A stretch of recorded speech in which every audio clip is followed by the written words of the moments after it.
MMA Now, powered by Film On TV Networks. I'm David Kano with Film on TV Network's MMA Now, sponsored by Gustoso Aguardiente Artisanal Rum. Live life with passion, live life with Gustoso. Right now, I'm joined with the Count Michael Bisping. How are you doing today? I'm very well, sir. Thank you very much. Just got off the boat, fresh off the boat. How are you feeling? Yeah, no, I feel good. You know, I mean, I'm almost pretty again. I had a few stitches in my face.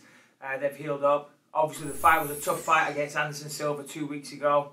Yeah, I'm feeling good. You know, I'm almost feeling like I want to get back in there again. Let me ask you, this is probably the most important question of all time, is right after your fight, what did you eat? Oh, what did I eat? I think, to be honest with myself, it's more a case of what did I drink? Especially after that fight. No, what did I eat? I can't remember now. Can't remember.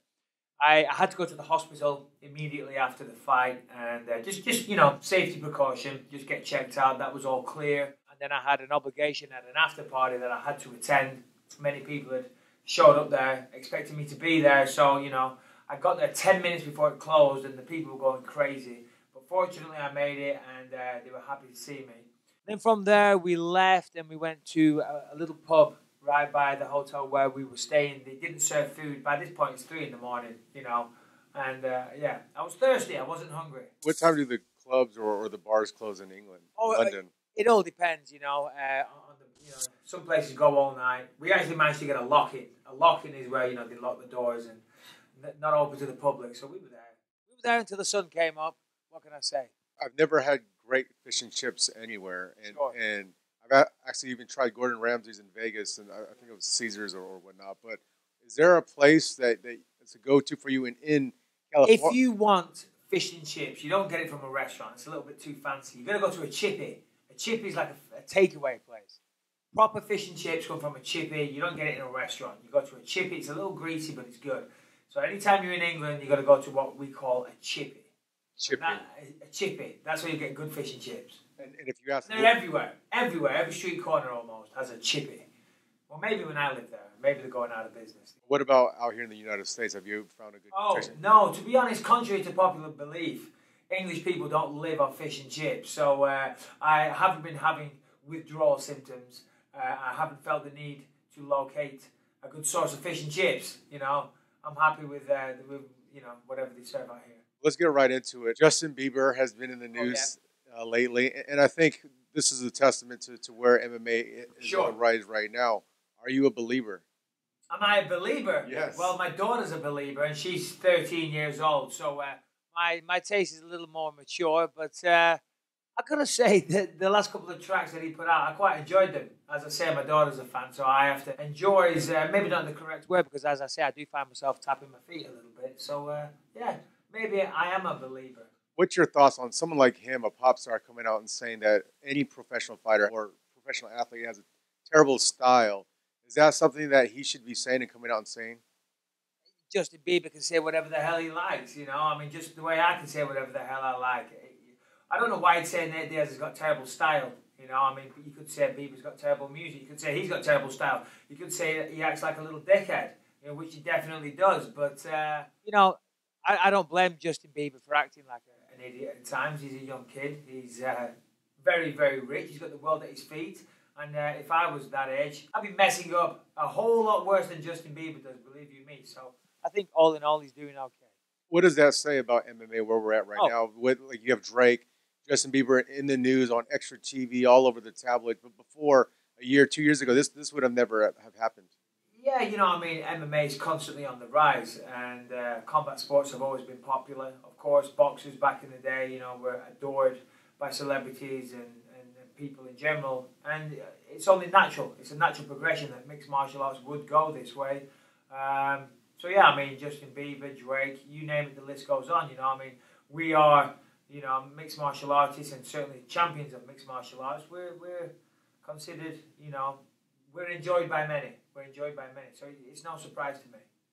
UFC 196, it was the highest pay-per-view in UFC history. You actually fought on UFC 100. Yes. Which was the highest previous to that. Did you think that UFC 196 would break that record? And what was it due to?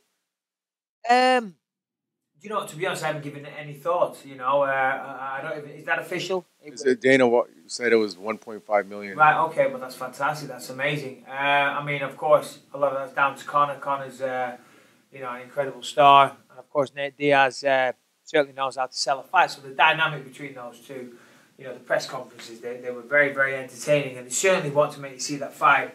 But a lot of this, let's be honest, is down to Conor McGregor. You know, so yeah, incredible. What'd you think about the McGregor and Diaz fight? You know, it just that's the way MMA goes. I was just talking to Audiatar, Conor's manager, and Conor was definitely controlling the fight, but it only takes one punch. You know, one punch changes the course of the fight, and it really did. McGregor was controlling.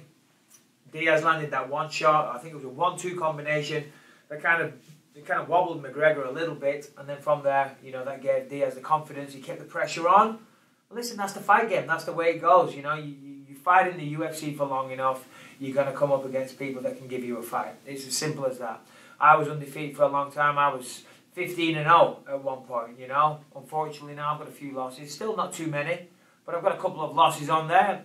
That's the way it goes. You fight the best people in the world for long enough, you're going to run into a roadblock sooner or later. The differences between, in your mind, an athlete between like NFL, NBA, Major League Baseball to a UFC fighter? You know, I'm not here to disparage any other athletes. I would say that in their own individual rights, they're all very, very tough sports, and you know, you've got to excel in certain different things, you know, to be successful. I think the one thing, the key element is that they all have in any sports. You've got to have that competitiveness. You've got to have that drive, the work ethic. You know, of course, our sport is different because we're exchanging blows. It's a contact sport, whereas, you know, some of the other sports aren't. But that said, it doesn't make it any easier. It doesn't make the application any easier. It doesn't, certainly, the competition is maybe harder in those sports because they're much more widely competed in. You know, there's more people trying to become a footballer or a basketball player than maybe there is a mixed martial artist. So you could argue that they have harder competition, or the talent pool is deeper, should I say. But certainly our sport, you have to be cut from a certain cloth, you know, to want to compete in what we do. You know, it's a very unforgiving sport. If you do well, fantastic. But if you're on the receiving end of a bad night at the office, it certainly hurts a lot more than what it does if you lose a basketball match.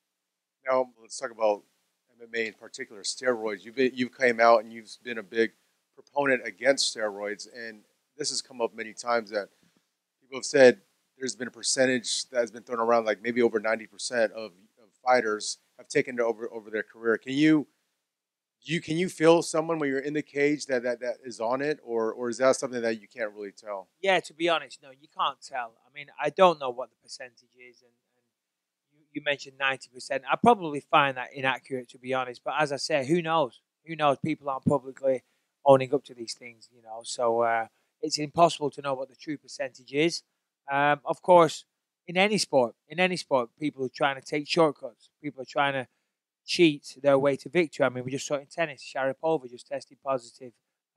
You know, so this isn't a thing that's confined to mixed martial arts. This is a problem in sports, and mixed martial arts is no different to any sport. You know, and of course, as I spoke about a moment ago, the risks are higher in this sport. So people, you know, are trying to ensure victory. Maybe they feel a little more inclined to take some of these supplements. But myself, I never have. Regarding, can you feel when somebody's on it?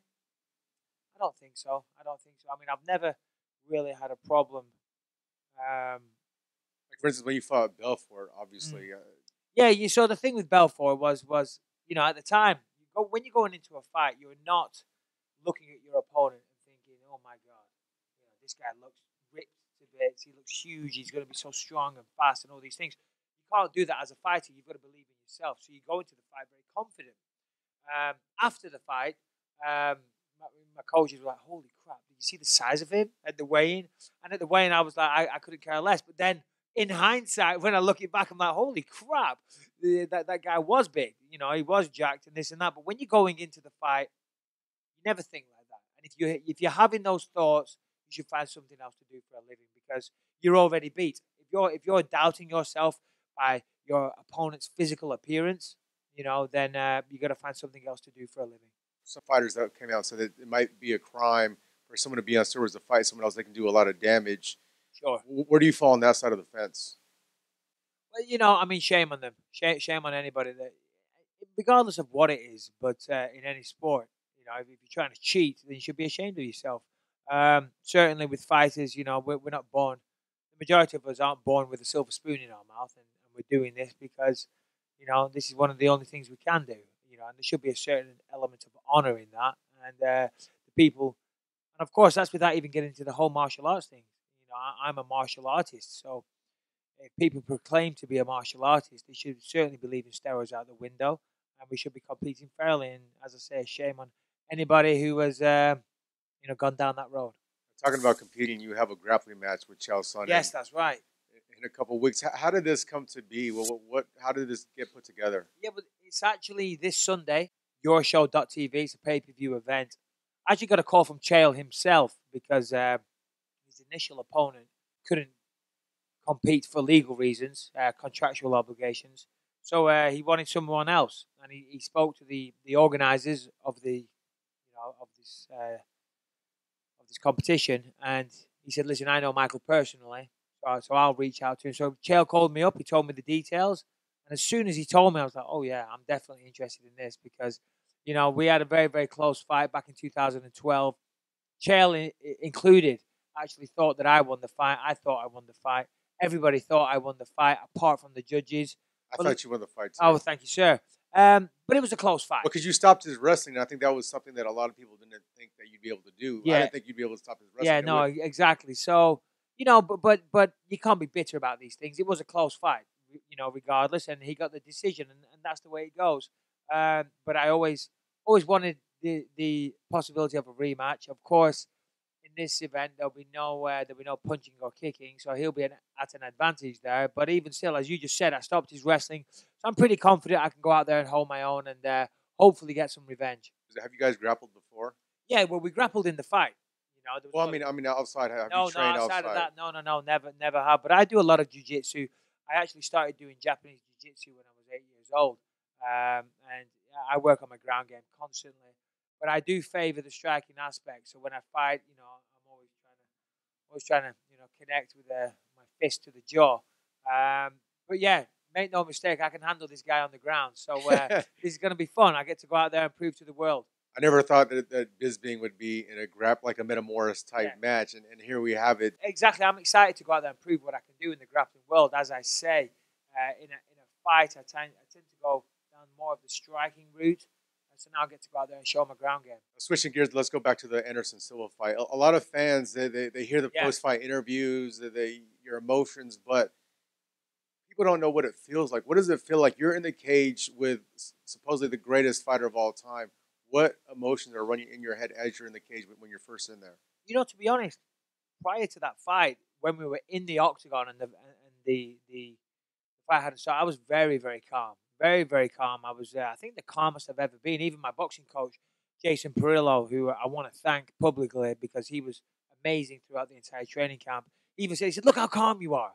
And this is something that we'd worked on throughout the entire training camp, trying to maintain a calm mind. So, obviously you want to have a maximum physical output, but you don't necessarily need maximum mental output. What I mean by that is, obviously you're training hard and you're trying to push yourself to the next level. And sometimes your mind gets in a frantic state of mind, and that becomes a detrimental mindset when you're trying to fight. So I'm trying to fight in fifth gear, but keep my mind, my brain in second gear.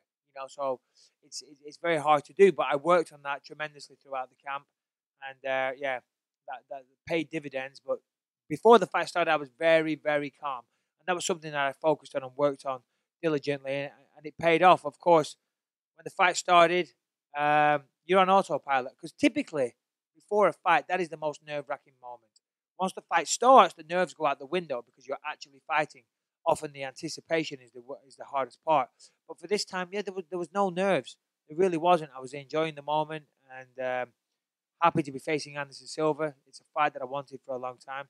And I'd known, listen, I trained hard for that fight. So I knew I was ready. And if I didn't beat him on that night, then I was going to say fair play to Anderson because I did everything I could. Of course, he didn't beat me. I won the fight. It was I controlled the majority of the fight. I let Anderson have a couple of good moments, which I should have known better. You know, my mouthpiece came out at one point. I'm sure you were going to ask me about that next. My mouthpiece came out, and according to the rules, there has to be a break in the action for the referee to give you your mouthpiece back. And from my understanding, there was a break in the action. We wasn't exchanging blows.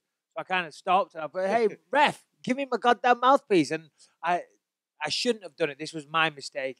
I'm a veteran. I should know better. I kind of looked at the referee to have a dialogue.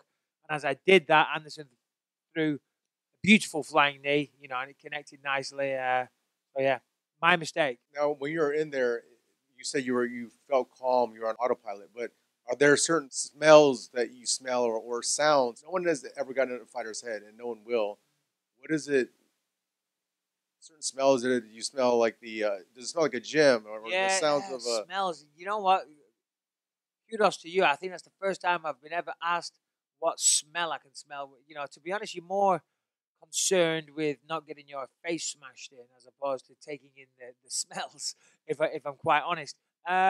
Or do the face smashing, if you will. You know, to be honest, it's funny because when you're in there, of course, you would think that you would never be distracted. You know, you would think that you're focusing on your opponent. So I know what you're alluding to. There's many distractions, you know, so obviously you're trying to remain laser focused on your opponent, but you do take things in. You know, you do notice things. You do see things. Your mind does drift. You're wondering, you know, maybe how am I coming across? What is the public perception of how I'm behaving right now? You know, so you do get distracted, and often when you get distracted, that's when you get caught. You know, in the past, it didn't happen in this. Well, I got distracted with the mouthpiece, of course, and in the past, I've been distracted, and boom, you get hit with a shot. You know, so let me ask you this: you fought Vanderlei Silva, Vitor Belfort, Dan Henderson. I mean, you fought the who's who of Luke Rockhold. Who hits the hardest out of all the people you fought? You know, that's a good question. I've been hit hard many, many times, and I guess you would have to say, and I hate to say this because you know I don't really. I hate to give him props, but Dan Henderson laid me out for quite some time. So I guess even though you don't feel the ones that knock you out because you know you're unconscious, but as we all know, I did get knocked out cold at UFC 100, and so I guess it would be hard to deny that Dan Henderson hit the hardest because you know I wasn't able to take it. I was done. I was out. So you're going with the H-bomb. I got hit with that, but you know I would love a rematch with that guy. You know. He was juiced up again. He was on testosterone replacement therapy at the time, TRT. You know, all these guys that were on testosterone replacement therapy, they said, "Oh, I have to have this, otherwise I can't compete and I'll die." That's what they said. They said, "I will die if I don't take this." That's what my doctor said. So all these guys, Vanderlei Silva was another, Dan Henderson was the first one, and I had no idea at the time when we fought that he was on this extra testosterone. But of course, eventually, the Athletic Commission realized that this was people manipulating the system and cheating, so they banned the use of TRT in mixed martial arts. Did all those guys that were on TRT, did they quit fighting because they couldn't no longer continue? No, they still fight to this day. So, of course, you know, they were cheating. Dan Henderson was cheating. He was manipulating the system. I would love a rematch with that guy. Now, and all those guys.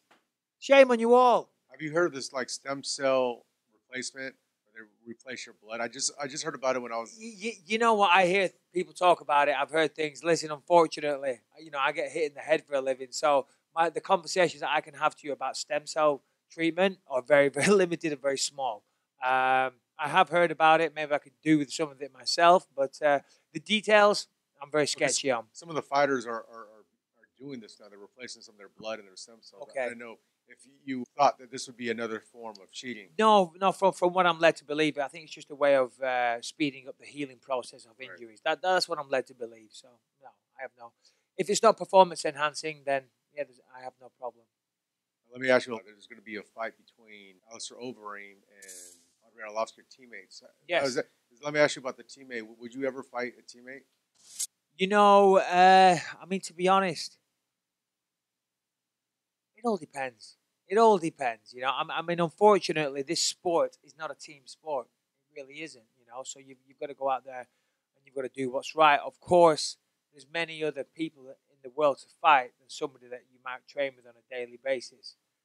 But if your paths are on a collision course, you know, if you're both working your way to the top and the UFC want to make that matchup, you know, we're professionals. We can step aside. It does get complicated in terms of who's going to coach who and who's going to corner who and things like that. But I think we can be professional and put it to one side. I used to train with Mark Munoz, and he was in my weight class, and we were training together. And we said, listen, if the UFC made this matchup, then I said I'll step aside because it was his gym. You know, it's not like I could call authority and say, no, I'm training here. It was his gym. So I said, listen, if the UFC want to make that matchup, I'll step aside, and then, you know, the loser buys the dinner afterwards, and then we get back to training. Like him and Machida, they had a Yeah, no, similar exactly. There you go. They had a similar arrangement. You just turned 37 a couple weeks back. You've had 35 fights in the UFC, but that doesn't include the 2 that you had in the Ultimate Fighter House. Yes. So you're at 37 fights. Yeah, 37 fights in the UFC, 47 professional MMA fights in total. When does retirement start to come into your head?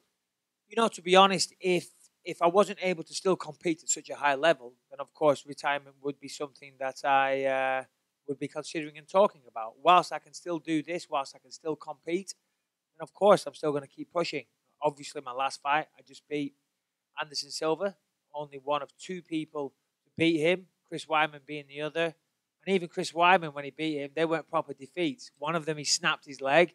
The other one, Anderson was acting like a fool. You know, I legitimately beat him. So you could argue I'm the only person to beat him. Of course, I'm going to spin that. No, but as I said, so I just beat Anderson. I'm on a good win streak right now. My only loss in the last few years is coming to the current champion. So, yeah, you know, I'm not considering retirement just yet. Plenty of life in the old dog. And I actually feel like I'm still getting better. I'm still learning things, and that's what it's all about. You know, and if you're still doing that, then I've still got fights to have. So in your mind, do you know that there's a place where you're like, okay, this is where I stop? Or is that when you cross that bridge, you're going to come there? I've never had a title shot. I've never fought for the world title, and I'm hungry to do that. That is a passion that burns within me, you know, very, very strongly. And obviously I want to be the world champion. I don't just want a title shot. But I feel now I'm the closest I've ever been to a title shot. So hopefully that's my next fight. We'll see. You know, maybe the UFC don't want to do that, you know, but that's what I'm hoping for. You know, and if I've got to fight somebody else in the meantime, I'll do that and I'll win that fight. And then my title fight would have to come next, you know, and if I was to win that, of course, I would try and defend the belt. And if I was to lose, then you know, I would have lost. But then at some point, then I might be able to see a potential time when I might hang it up. As of right now, I'm still very much focused on that. And you're right there in the mix. I mean, there's Weidman and Rockhold going to do it again, and then Jacare and Romero. Their fight was pretty lackluster. Jacare and Romero was terrible. Yoel Romero won the fight, then tested positive for steroids. You know, another coward. Jacare just lost, and it was a terrible fight. Who wants to? Jacare is just not marketable. He can't sell a fight to save his life. So you know, at least I could sell the fight and get people interested in it.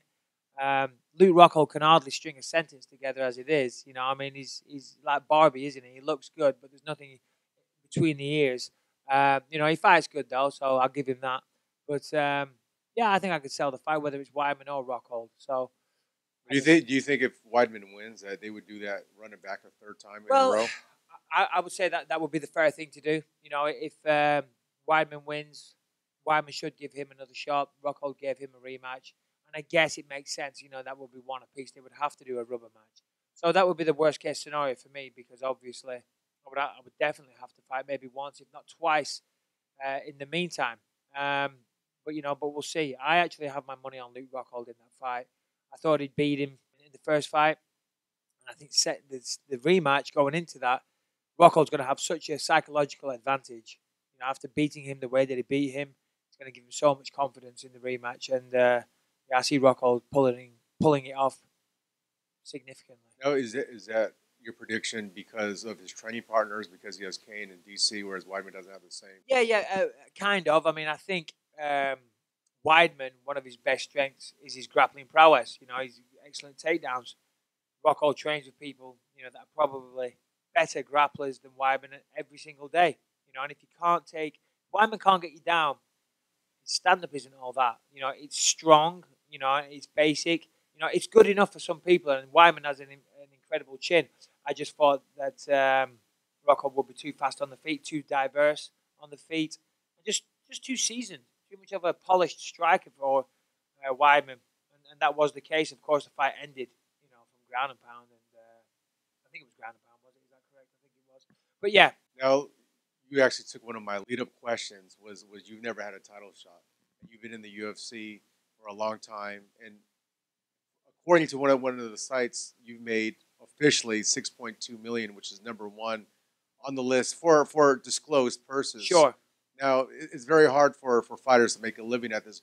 What is the secret, or is there any secret to the longevity of your success? Yeah, but I just want to give a disclaimer out there. I am not the highest paid MMA athlete out there. Disclose. Yeah, Disclose. yeah, no, exactly. Right. I don't get pay-per-view bonus. A lot of fighters do. Right. You know, so I'm pretty sure Conor just got that in one night. No, yeah. No, I know. So your question was though. Because a lot of fighters, they're not able to make long careers out of it, or if they are, Sure. if they're a journeyman, Yeah. they're not able to make a living. They have to do something else, and you've been able to be financially successful. Sure. What do you attribute that to? Is it because of your big following in England? Is it because you're able to promote fights? Because of your charisma, your persona? You know, I guess it's a bit of everything. You know, I mean, obviously, I made a splash when I came to the UFC. I won the Ultimate Fighter. I was very fortunate that I had a strong following from the UK, and you know, I always thank them for the support that they gave me. Of course, I know how to sell a fight. I know how to get people interested, and a lot of the time, that isn't me just, you know, I'm not saying it for the sake of promoting a fight. That's how I feel, you know, and I'm not afraid to say that. So that generates interest, you know, and that, you know, generates viewers, you know, and that's what it's all about at the end of the day. The UFC is a business, you know, and they pay us to fight because they want people to pay to watch the fights. And if you're not generating interest, you know, then people aren't going to pay to watch your fight. It's as simple as that. So I've always been aware of that, and I've always wanted every event that I'm a part of, I want it to be commercially successful. If it's not, the UFC realize that and they say, hold on, this guy doesn't move the needle. He doesn't sell arenas out. People don't tune in to see him fight. You know, so I look at it as a business and try and do everything I can to make sure that business is successful. And we're going to go into our championship rounds. So if you want to tap out to any of these questions, feel free to. I'll tap out in a minute. You're lulling me to sleep. If you could change anything about your life, you would. If I could change anything about my life. You go back and you could change anything that happened throughout your career. Listen. There's many things. What's one? My life is full of regrets. What's one? Oh. The biggest one. Oh, I don't know. Nothing big. What can I change? You know what? I wish I went to school properly. You know, I left school at 16, and that's one of my biggest regrets. I should have went to college and university. You know, I wish I did that. I was always a good student at school, but I was never interested when I was younger. Now, I wish I had it done. Stay in school, kids. So, and you, Truman Show, you can go back and you're talking to your Michael Bisping when he was 5, 6, 7, 8 years old. What's one piece of advice you would give him? Ooh, that's a good question. I mean, I needed a lot of advice when I was younger. Believe you me, I was kind of a reckless tearaway. You know, to be honest though, I don't know if I'd change that much because a friend of mine gave me some advice once. Something happened after one of my fights, and I said some things, and it was getting me into quite a lot of trouble. And I was talking to my friend, and I said, "Man, geez, why did I say that? Why did I do that? You know, I'm an idiot." And I was beating myself up about it. And he said, "No, don't beat yourself up." He said, "The fact that you did that," he said, "that's who you are." He said, "That's why you're in this position in the first place. If you were the type of person that would have said and did those things, you wouldn't be sat here today." So in many ways, you know, my faults have also been my greatest strengths. If Michael Bisping was not a professional fighter, what would you be doing? Oh, again, another good question. See, when I was at I'm not school, putting you to sleep. Yeah, no, you know. No, I know. I was kidding. I know. So when I was at school, I never knew what I wanted to do. You know, and I was always very jealous of the kids that had a defined career path. You know, I want to do this, so therefore I'm going to take these courses, then I'm going to study this at college. You know, I never knew what I wanted to do. When I was younger, I was obsessed with martial arts from 8 to about 16. And then I discovered music, and I was obsessed with being a DJ. So I was a professional DJ for a long time in the clubs of England. So yeah, I guess I'd still be trying to scrape a living out of doing that, you know. But fortunately, I got back involved with martial arts. And then when I won the Ultimate Fighter, I stopped DJing. Obviously, being around nightclubs, late nights, partying, all that type of stuff was not the place to be if I was going to make it happen. What's your 1, 2, 3, 4, 5 playlist if you're DJing right now? Oh, DJ God Bisping. knows, it's too long. You wouldn't have heard of them anyway. But yeah, DJ Mikey B, that's what I used to go Mikey as. B. DJ Mikey B could tear it up back in the day, believe you me. You're a little bit behind the Calvin Harris train, so that might not have worked. But the one person you detest in the UFC is Word. The one, to be honest, over the years I've not liked people, and I didn't like this guy, and didn't like that guy. I don't detest anybody. I don't waste that kind of energy on people. If you'd have asked me a while ago, I might have said Tim Kennedy. I didn't like him. I might have said Luke Rockhold. I might have said Matt Hamill back in the day. I didn't like him either. Honestly, these days, I think I'm getting too mellow in my old age. Nothing but peace and love. No, seriously though, I don't detest anybody. or someone that you can't stand, or is there one There's person plenty that of people that get on my nerves. Let's not get it wrong. There's plenty of people that grind my gears, but I don't hate anybody. What about your favorite person in the UFC? Oh my word, favorite person in the UFC? I don't know. You can tap out if you want. I'm gonna have to tap out. I don't know. It's not that I'm afraid to give an opinion because I'm really not. Favorite person in the UFC? I don't know. There's a lot of good dudes. Tap out. I tap out to this one. There you go. If you could fight any person from any era, decade, who would it be, and why? Bruce Lee, Floyd Patterson, anybody. I think Bruce Lee, but he's a little Smaller. small. A little small for me. Bruce Lesnar was a legend. Bruce Lee was a legend, so pardon me, back in the day. Do you know who I looked up to? Would it be Bruce Lee? No, it'd probably be Van Damme from Kickboxer. I used to watch Van Damme movies all the time. So, yeah. As embarrassing as that is. So Jean-Claude Van Damme would be the guy that you... Again, he's too small, though. I hung out with him after one of my fights, and I was shocked. Obviously, the camera makes you look big, Right. But, yeah. You could have the superpowers of any superhero. Who would it be and why? Well, it would have to be Superman. Superman can do everything. He has no weaknesses. And don't get started on that kryptonite. Who has kryptonite? Do you have any kryptonite? Nobody has kryptonite unless you go to Krypton. So it would have to be Superman. I know there's that stupid movie coming out, Batman versus Superman. Superman or Batman? That's my next question. Well, it's just stupid, isn't it? What's Batman going to do to Superman? I guess. What is he possibly going to do? I think he does have some kryptonite, though. He puts together some. That would be his own, but in a fair fight, a one-on-one with no tools. Old Batman's got his little gadget belt. He's just a rich guy. Superman can shoot laser out of his eyes. He can fly around the world and change the course of the earth. He can freeze a lake with his breath. Come on. What can Batman do? Drive a fast car. He can hide. My son loves Batman, by the way. He has a cool Batcave. Oh, he does. I'll give him that. I like the uniform. Cool stuff. I like the uniform. I like the uniform also. I very much do. But he ain't going to beat Superman in a fight. Now, you said I wouldn't know any of the music you play, but what's your favorite music? Well, it used to be dance music back in the day, house music or trance.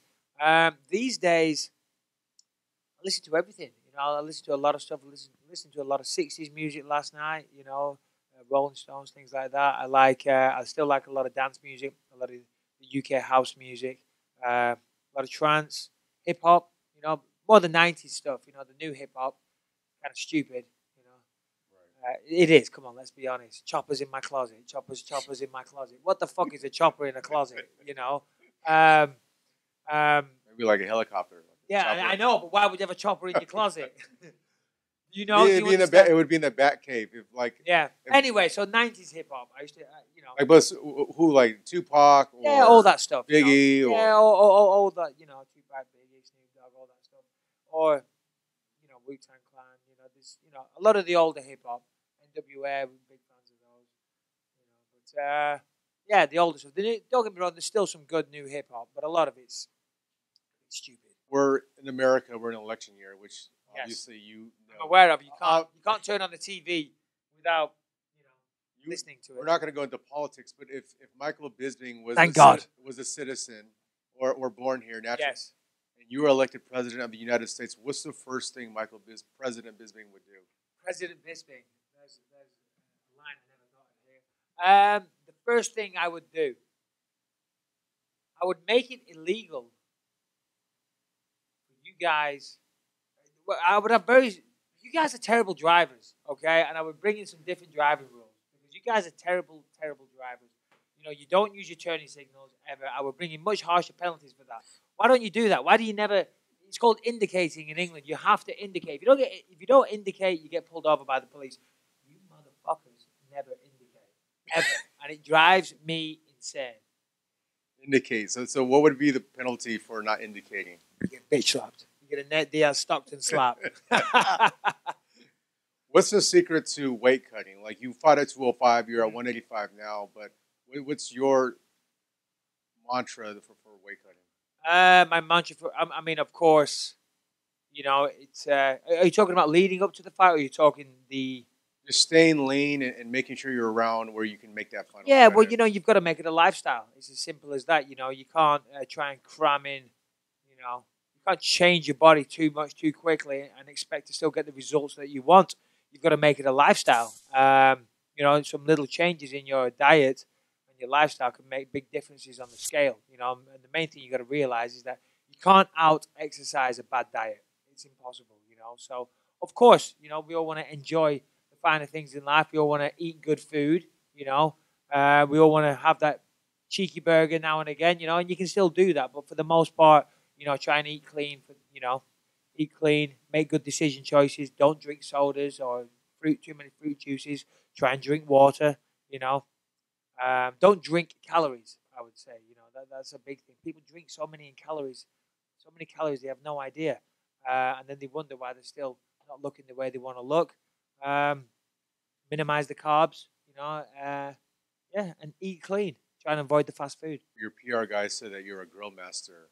A grill mat, really? I have no idea. Well, he said that you owe him a steak. Oh, is that no, he owes me a steak. He owes me a steak. Yeah. So I got it mixed up. Yeah, you got it mixed up. Yeah. Well, Zach, I'm still wanting that steak. But can you grill a good steak? Oh yes, of course. Yeah, very, very much so. You're all welcome to come and join me at my place. And but you can't invite me because I'll actually come. So yeah, I know. Well, you won't actually because I'm not going to give you my address. I'm just saying it for the sake of the camera. But no, I do cook up a mean steak, and actually right now outside we're having all the barbecue area redone. So I couldn't do you a steak if I wanted to right now. But when it's done, I will be throwing some legit barbecues. 90 seconds left. So for UFC 200, you're Dana White. What's the 5 fights that you put on that main card? McGregor versus Edgar. Me versus Rockhold. Or me versus Dan Henderson. Or me versus Nick Diaz. But still, that's 2. Holly Holm versus Ronda Rousey. Neither are the champion right now, so I would make that fight. That's 3. Who else we got? Who's the light heavyweight champion right now? John Jones. But they're fighting at 197. They're fighting, so that ain't going to happen.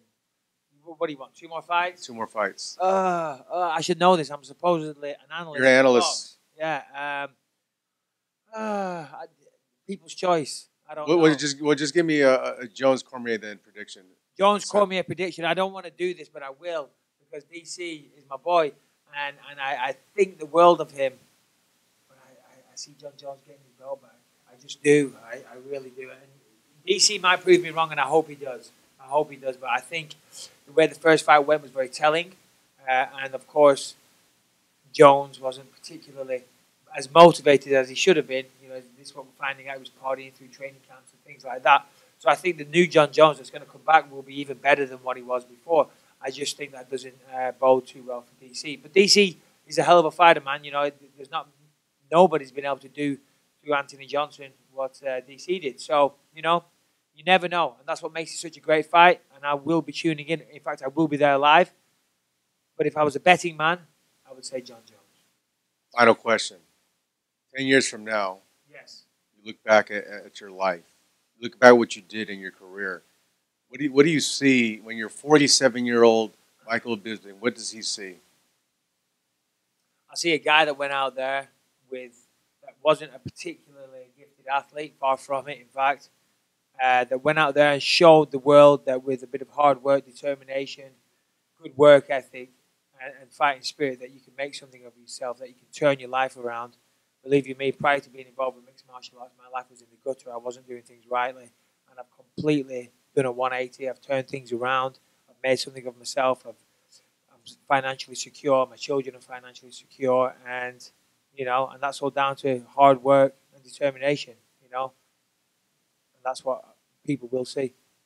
Michael Bisping, you did it. Thank you so much for your time. We did it, Mom. MMA Now, powered by Silva TV.